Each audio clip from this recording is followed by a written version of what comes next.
ফুল আবার কেউ খায় নাকি মা? ফুল দিয়ে তো পুজো হয়। ছেলের অবুঝ মনের কত প্রশ্ন।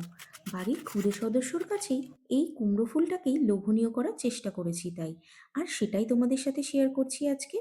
প্রথমে ফুলের ডাঁটিগুলো আর ভেতরের অংশ বাদ দিয়ে নিয়ে ফুলের মাঝখানে চিজের স্লাইসের একটা টুকরো রেখে সামান্য একটু চিলি ফ্লেক্স আর গোলমরিচের গুঁড়ো ছড়িয়ে নিতে হবে।